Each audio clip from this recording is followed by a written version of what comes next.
بسم اللہ الرحمن الرحیم، السلام علیکم ورحمۃ اللہ وبرکاتہ۔ تمام مسلمان بہن بھائی نماز پڑھتے ہیں، چاہے فرض ہو، سنت ہو، نفل ہو، تو جب بھی سٹارٹ کرتے ہیں اس میں ہم کیا پڑھتے ہیں اس کے بارے میں تھوڑا سا میں بتاؤں گا آپ کو۔ یہ جسٹ ریمائنڈر ہے۔ تکبیر تحریمہ کے بعد کی دعائیں۔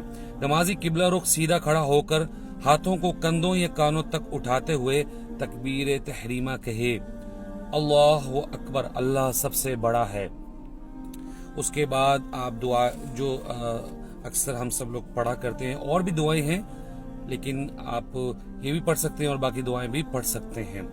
سبحانک اللہم وبحمدک وتبارک اسمک وتعالی جدک ولا الہ غیرک۔ اے اللہ، میں تیری حمد کے ساتھ تیری پاکیزگی بیان کرتا ہوں، اور تیرا نام بہت بابرکت ہے، اور تیری شان بلند ہے، اور تیرے سوا کوئی معبود نہیں۔ اس کے بعد آپ تعوذ و بسم اللہ پڑھیں گے۔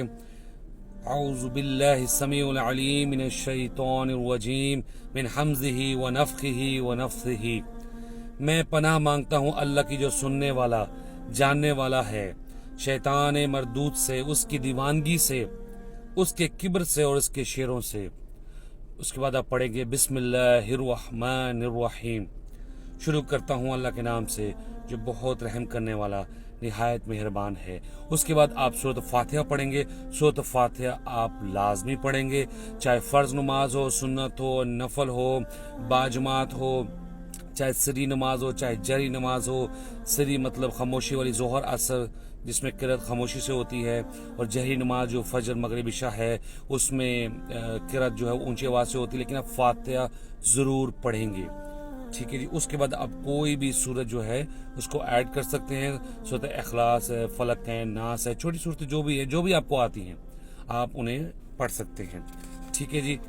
آج کا اتنا ہی انشاءاللہ۔ پھر آپ کو بتاؤں گا کہ رکوع اور پھر بعد میں قوما اور پھر سجدے میں کون سی دعائیں پڑھتے ہیں اور کون سی اس کے علاوہ پڑھ سکتے ہیں انشاءاللہ۔